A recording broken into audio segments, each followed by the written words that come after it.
36-ാം വയസ്സിൽ വെറും 10,000 രൂപ പ്രതിമാസം റിട്ടയർമെൻറ്റിനായി നിക്ഷേപം തുടങ്ങിയ വ്യക്തിയുടെ പക്കൽ ഇപ്പോഴുള്ളത് 1,60,00,000 രൂപ. ഇനി അടുത്ത 10 വർഷം ഇദ്ദേഹം നിക്ഷേപമൊന്നും നടത്തിയില്ലെങ്കിൽ കൂടി 60-ാം വയസ്സിൽ 5 കോടി രൂപ റിട്ടയർമെൻറ്റിനായി കണ്ടെത്താം. എന്നാൽ ഇതുകണ്ട് 1,00,000 രൂപയുടെ SIP തുടങ്ങിയ സുഹൃത്തിന് കണ്ടെത്താൻ സാധിക്കുന്നതോ വെറും 2,25,00,000 രൂപ മാത്രം. എന്താണ് ഇതിൻ്റെ പിന്നിലെ സീക്രട്ട് എന്ന് താങ്കൾക്ക് അറിയണമെന്നുണ്ടോ? എങ്കിൽ താങ്കൾക്കുള്ളതാണ് ഈ വീഡിയോ. ടോമിച്ച ടിപ്സ് എന്ന ഫിനാൻഷ്യൽ വീഡിയോ ബ്ലോഗിൻ്റെ പുതിയ എപ്പിസോഡുമായി നിങ്ങളുടെ മുമ്പിൽ വരുവാൻ എന്നെ അനുവദിച്ച ദൈവത്തിന് നന്ദി. ഇന്ന് ഞാൻ എൻ്റെ ഒരു അനുഭവമാണ് കഥയിലൂടെ ഷെയർ ചെയ്യുന്നത്. ഞാൻ ആദ്യമായി ദുബായിൽ പോകുന്നത് 2010-ലാണ്. അന്ന് ഞാനൊരു കൺസ്ട്രക്ഷൻ കമ്പനിയിലെ 2 എഞ്ചിനീയർ സുഹൃത്തുക്കളെ പരിചയപ്പെട്ടു. അവർ ഇരുവർക്കും 36 വയസ്സായിരുന്നു. തൽക്കാലം അവരെ തൊമ്മിച്ചനും ജോസിച്ചനുമെന്ന് വിളിക്കാം. ഞാൻ അവരെ പരിചയപ്പെടുമ്പോൾ തിളച്ച വെള്ളത്തിൽ വീണ പൂച്ച പച്ചവെള്ളം കണ്ടാലും പേടിക്കുമെന്ന് പറയാറില്ലേ, അതായിരുന്നു അവരുടെ അവസ്ഥ. അതിന് പല കാരണവുമുണ്ട്. അവർ ഇരുവരും കഴിഞ്ഞ ഏതാനും വർഷത്തിനിടെ പല നിക്ഷേപ തട്ടിപ്പിലും പെട്ട് വലിയ തുകകൾ നഷ്ടപ്പെടുത്തിയിരുന്നു. എന്നതും മാത്രമല്ല, മ്യൂച്വൽ ഫണ്ട് എന്ന് പറഞ്ഞ് അവരെ കൊണ്ട് പലരും യുളിപ്പ് പോലെയുള്ള നിക്ഷേപങ്ങളിൽ നിക്ഷേപിപ്പിച്ചിരുന്നു. അവിടെ അവർക്ക് ലാഭം കിട്ടിയില്ല എന്നത് മാത്രമായിരുന്നെങ്കിൽ കുഴപ്പമില്ലായിരുന്നു. എന്നാൽ പലതിലും നിക്ഷേപിച്ച തുക പോലും കിട്ടിയില്ല.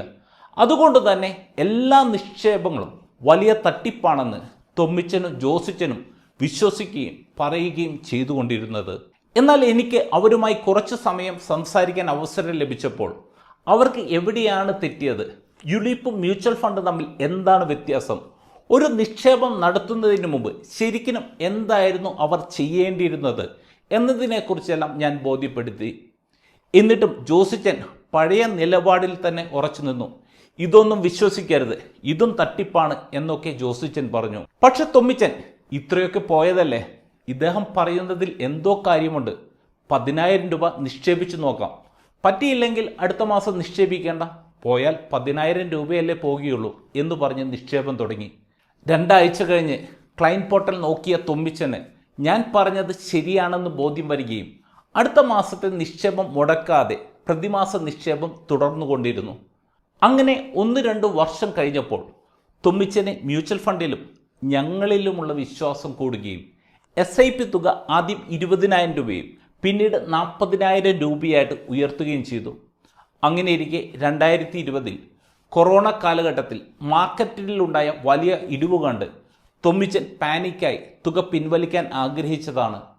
എന്നാൽ കൃത്യസമയത്ത് ഞങ്ങൾ ക്രിയാത്മകമായി ഇടപെടുകയും ഇതെല്ലാം മാർക്കറ്റിൻ്റെ ഭാഗമാണ്, ഈ സമയത്ത് ഇമോഷനെ കൺട്രോൾ ചെയ്ത് തുക പിൻവലിക്കുന്നതിന് പകരം കൂടുതൽ നിക്ഷേപിക്കുന്നതാണ് നല്ലത് എന്ന് മനസ്സിലാക്കി കൊടുക്കുകയും ചെയ്തു. അതനുസരിച്ച് തൊമ്മിച്ചൻ മാർക്കറ്റിൽ ഇടിവുകൾ ഉണ്ടാകുമ്പോൾ കൂടുതൽ തുക നിക്ഷേപിക്കാൻ തയ്യാറായി. ഇതിനിടെയെല്ലാം തൊമ്മിച്ചൻ ജോസിച്ചനോട് മ്യൂച്വൽ ഫണ്ടിൽ നിക്ഷേപിക്കാൻ പറയുന്നുണ്ടെങ്കിലും ജോസിച്ചൻ പല കാരണവും പറഞ്ഞ് ഒഴിഞ്ഞു മാറുകയാണ് ഉണ്ടായത്. എന്നാൽ കഴിഞ്ഞ ദിവസം തൊമ്മിച്ചൻ തൻ്റെ നിലവിലെ വാല്യുവേഷൻ സ്റ്റേറ്റ്മെൻറ്റ് ജോസിച്ചന് കാണിച്ചു കൊടുത്തു. അതുകൊണ്ട് ജോസിച്ചൻ ഞെട്ടിപ്പോയി. കാരണം വേറെ ഒന്നുമല്ല, 14 വർഷം മുമ്പ് തൊമ്മിച്ചൻ പ്രതിമാസം 10,000 രൂപ വെച്ച് തുടങ്ങുകയും പിന്നീട് പല ഘട്ടങ്ങളായി പ്രതിമാസ നിക്ഷേപം 40,000 രൂപയായി കൂട്ടുകയും ചെയ്ത SIPയുടെ ഇന്നത്തെ മൂല്യം 1,60,00,000 രൂപയാണ്. ഇത്രയും വർഷത്തിനിടെ തൊമ്മിച്ചൻ മൊത്തം നിക്ഷേപിച്ച തുക വെറും 42 ലക്ഷം മാത്രമാണ്.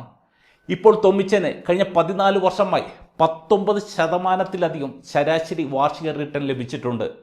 ഇപ്പോൾ 50 വയസ്സുള്ള തൊമ്മിച്ചൻ ഇനി നിക്ഷേപം നടത്തിയില്ലെങ്കിൽ കൂടി, തുടർന്ന് ഇപ്പോഴുള്ള റിട്ടേൺസ് ലഭിച്ചില്ലെങ്കിൽ കൂടി ശരാശരി 12% റിട്ടേൺസ് ലഭിച്ചാൽ പോലും 60-ാം വയസ്സിൽ 5 കോടി രൂപ റിട്ടയർമെൻറ്റിനായി കണ്ടെത്താൻ സാധിക്കുമെന്ന് തൊമ്മിച്ചൻ ജോസിച്ചന് മനസ്സിലാക്കി കൊടുത്തു. താൻ ചെയ്ത വലിയ അബദ്ധം തിരുത്തുവാൻ തന്നെ ജോസിച്ചൻ തീരുമാനിച്ചു.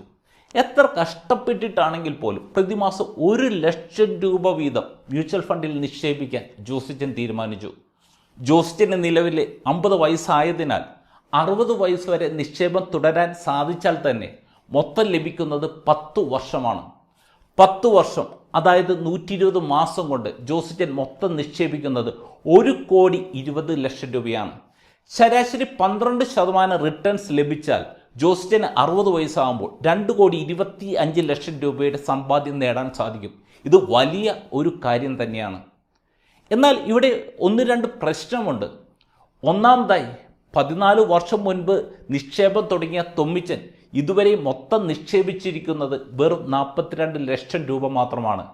ഇനി അദ്ദേഹം നിക്ഷേപം നടത്തിയില്ലെങ്കിൽ കൂടി അദ്ദേഹത്തിന് 60 വയസ്സാകുമ്പോൾ 5 കോടി രൂപയുടെ സമ്പാദ്യം നേടാൻ സാധിക്കും. അതായത് നിക്ഷേപിച്ച തുകയുടെ 12 മടങ്ങ്.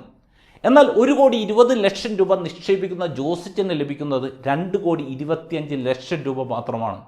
ചുരുക്കി പറഞ്ഞാൽ ജോസിച്ചൻ തൊമ്മിച്ചനേക്കാൾ 3 ഇരട്ടി തുക നിക്ഷേപിച്ചിട്ടും ജോസിച്ചന് തൊമ്മിച്ചന് ലഭിക്കുന്നതിൻ്റെ പകുതി പോലും ലഭിക്കില്ല.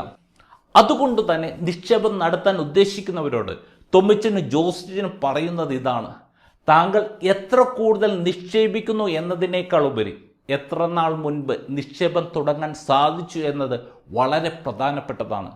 താങ്കൾ നിക്ഷേപിക്കാതെ നീട്ടിവെക്കുന്ന ഓരോ ദിവസത്തിനും വലിയ വില തന്നെ കൊടുക്കേണ്ടി വരും. രണ്ടാമതായി തൊമ്മിച്ചനും ജോസിച്ചനും 14 വർഷങ്ങൾക്ക് മുൻപ് റിട്ടയർമെൻറ്റ് പ്ലാൻ ചെയ്തപ്പോൾ 60 മുതൽ 90 വയസ്സ് വരെ ഇൻഫ്ലേഷൻ അഡ്ജസ്റ്റഡ് ഇൻകം വേണമെങ്കിൽ ഏകദേശം 4.5 കോടി രൂപയുടെ റിട്ടയർമെൻറ്റ് കോർപ്പസ് കണ്ടെത്തണമെന്നാണ് കണ്ടത്. തൊമ്മിച്ചനെ സംബന്ധിച്ച് ഇനി നിക്ഷേപം നടത്തിയില്ലെങ്കിൽ കൂടി ഈ തുക എളുപ്പത്തിൽ കണ്ടെത്താൻ സാധിക്കും. എന്നാൽ ഇപ്പോൾ 2 ലക്ഷം രൂപ വരുമാനമുള്ള ജോസിച്ചൻ വരുമാനത്തിൻ്റെ പകുതി നിക്ഷേപിക്കാൻ തയ്യാറായിട്ടും അദ്ദേഹത്തിന് ആവശ്യമുള്ളതിൻ്റെ പകുതി തുക മാത്രമേ കണ്ടെത്താൻ സാധിക്കുകയുള്ളൂ. ഒന്നുമില്ലാത്തിടത്ത് എന്തെങ്കിലുമായി എന്നല്ലാതെ ജോസിച്ചൻ്റെ എല്ലാ കാര്യങ്ങളും നിറവേറ്റാൻ ഈ തുക കൊണ്ട് സാധിക്കില്ല. അതുകൊണ്ട് തന്നെ ജോസിച്ചനെ പോലെ നിക്ഷേപം നടത്താൻ വൈകുന്തോറും താങ്കളുടെ ഗോളുകൾ നേടുവാനുള്ള സാധ്യതകളും കുറഞ്ഞുകൊണ്ടിരിക്കും എന്ന കാര്യം ഒരിക്കലും മറക്കരുത്. ഇവിടെ ജോസിച്ചനെ കുറ്റം പറഞ്ഞിട്ട് കാര്യമില്ല. അദ്ദേഹത്തിൻ്റെ പഴയകാല എക്സ്പീരിയൻസ് മൂലമാണ് ശരിയായ ഒരു നിക്ഷേപ മാർഗവുമായി ഞങ്ങൾ ചെന്നിട്ടും ആ സമയത്ത് അദ്ദേഹം ഞങ്ങളെ വിശ്വസിക്കാതിരുന്നത്. പക്ഷേ നിങ്ങളൊരു കാര്യം മറക്കരുത്, നിരവധി തട്ടിപ്പുകൾക്കിടയിലും നല്ല നിക്ഷേപ മാർഗങ്ങളുണ്ട്. അതുകൊണ്ട് തന്നെ അന്ന് തൊമ്മിച്ചൻ കണ്ടെത്തിയതുപോലെ നിങ്ങൾക്ക് വിശ്വസിക്കാവുന്ന ഒരു സർവീസ് പ്രൊവൈഡറിനെ കണ്ടെത്തുക എന്നതാണ് വളരെ പ്രാധാന്യം. അതിന് ഈ ഡിജിറ്റൽ യുഗത്തിൽ താങ്കൾക്കറിയാവുന്ന കുറച്ച് കമ്പനികളെ ഷോർട്ട് ലിസ്റ്റ് ചെയ്ത് ഗൂഗിളിൽ സെർച്ച് ചെയ്ത് നോക്കിയാൽ മതി. മികച്ച സ്ഥാപനമാണെങ്കിൽ അവിടെ നിരവധി നിക്ഷേപകർ അവരുടെ എക്സ്പീരിയൻസ് ഷെയർ ചെയ്തിട്ടുണ്ടാവും.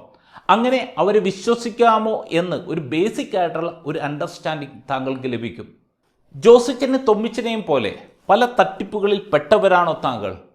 ഏതാണ് ശരി ഏതാണ് തെറ്റ് എന്ന് തിരിച്ചറിയാൻ പറ്റാത്ത അവസ്ഥയിലാണോ താങ്കൾ? താങ്കളുടെ റിട്ടയർമെൻറ്റ് കൂടുതൽ സുരക്ഷിതമാക്കാൻ താങ്കൾ ആഗ്രഹിക്കുന്നുവെങ്കിൽ താങ്കൾക്ക് ഞങ്ങളെ സപ്പോർട്ട് ഡെസ്കുമായി കോൺടാക്റ്റ് ചെയ്യാവുന്നതാണ്. അടുത്ത ആഴ്ച പുത്തൻ ഉൾക്കാഴ്ചകൾ നൽകുന്ന തൊമ്മിച്ചൻ്റെയും ജോസിച്ചൻ്റെയും പുതിയ കഥകളുമായി നമുക്ക് വീണ്ടും കാണാം. നന്ദി, നമസ്കാരം.